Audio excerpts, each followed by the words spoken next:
அன்பு நட்புகளுக்கு இனிய வணக்கம். இன்றைய திருக்குறளும் மென்பொருளும் அதிகாரம் புணர்ச்சி விதும்பல் குறள் எண் 1290.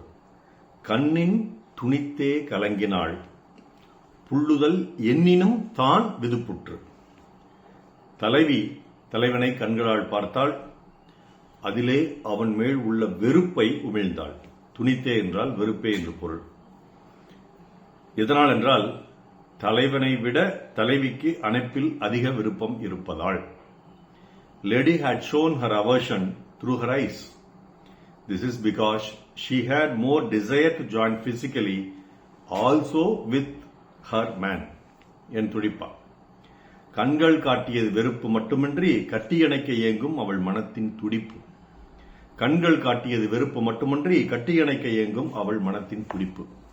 கவிப்பேரரசு அவர்கள் கூறியுள்ள உரை, உடல் முழுதும் ஊடல் கொண்டாள் இல்லை, கண்களால் மட்டுமே ஊடினாள், அதிலும் முழுமை காட்டாது கலங்கினாள், நான் பொறுமை காக்க என்னினும் உட்பட்டு விரைவு காட்டினாள், இவள் இதுவரை காத்து நின்ற காமத்தை என் சொல்ல என்று தலைவன் சொல்லுவதாக இந்த குறளின் பொருளை வைரமுத்து அவர்கள் கூறியுள்ளார்கள்.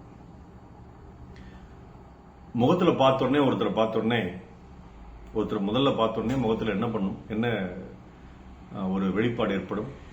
First impression is the best impression என்று சொல்லுவார்கள்.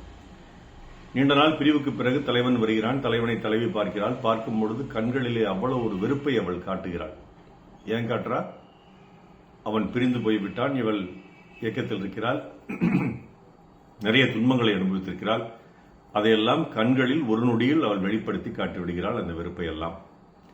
அப்படி காட்டிய பிறகு அவள் என்ன செய்கிறாள் என்றால், அவனை விட தலைவனை விட அதிகமாக அவனை சென்று கட்டி அணைத்து கூடுவதற்கு விரும்புகிறாள், துடிக்கிறாள் என்று தலைவன் கூறுகிறான் என்பதுதான் இதனுடைய பொருள். அல்லது தலைவியினுடைய மனநிலை இப்படி இருக்கிறது என்று வள்ளுவர் கூறுவதாக இதனுடைய பொருள்.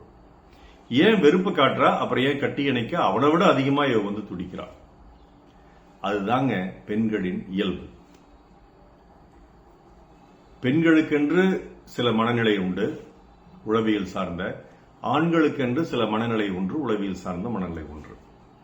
பெண்கள் கோபத்தையும் விரைவில் வெளிக்காட்டி விடுவார்கள், தங்களுடைய அன்பையும் விரைவில் வெளிக்காட்டி விடுவார்கள். ஆளான ஆளு அழுத்தமான ஆளு என்று வைரமுத்து எழுதிய ஒரு பாடல் ஒரு திரைப்படத்தில் வரும்.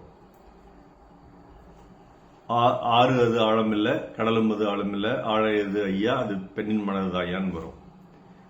இதெல்லாம் ஒரு பக்கம் உண்மையாக இருந்த பொழுதிலும் தலைவன் தலைவிக்கிடையே, கணவன் மனைவிக்கிடையே, காதலன் காதலிக்கிடையே மிக விரைவாக கோபத்தை காட்டுபவளும் பெண்தான், மிக விரைவாக மீண்டும் அன்பை காட்டுபவளும் பெண்தான். இதுவும் ஒரு உளவியல் சார்ந்த ஒரு உண்மை. அப்படி அந்த உளவியல் அடிப்படையில் தலைவி தலைவன் வந்தவுடனே வெறுப்பை உமிழ்கிறாள். உமிழ்ந்த பிறகு அவனை சென்று கட்டி அணைத்து ஆலிங்கனம் செய்து அவனுடன் கலக்க வேண்டும் என்ற விருப்பத்தையும் அந்த துடிப்பையும் அதிகமாக அந்த வெறுப்பு காட்டுகிறது. அதனுடைய உள்ளார்ந்த அர்த்தத்தை தலைவன் புரிந்து கொள்கிறான் என்று வள்ளுவர் இதில் கூறுவதாக நாம் எடுத்துக்கொள்ளலாம். இதற்கு ஒரு பாட்டு.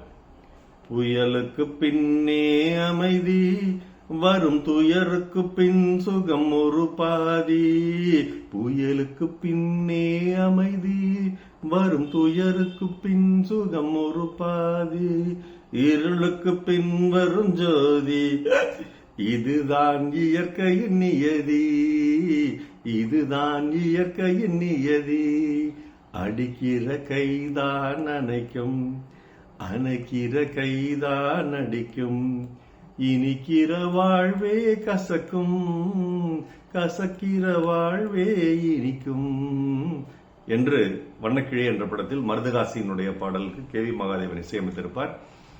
இதை பாடியவர் திருச்சி லோகநாதனும் பி சுசிலாவும். அவ்வளவு அருமையா பாடியிருப்பாங்க திருச்சி லோகநாதன் குறிப்பா.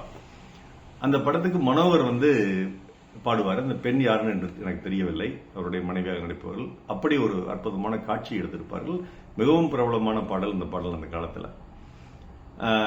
அந்த அடிக்கிற கை தான் அணைக்கும், அணைக்கிற கை தான் அடிக்கும் அப்படிங்கறத வள்ளுவர் சொல்லிட்டாரு. வெறுப்பை உமிழும் கண்கள் தான் கட்டி அணைக்க துடிக்கும் கைகளையும் கொண்டிருக்கும் அப்படின்னு சொல்லி குறள்ல வள்ளுவர் சொல்றார்.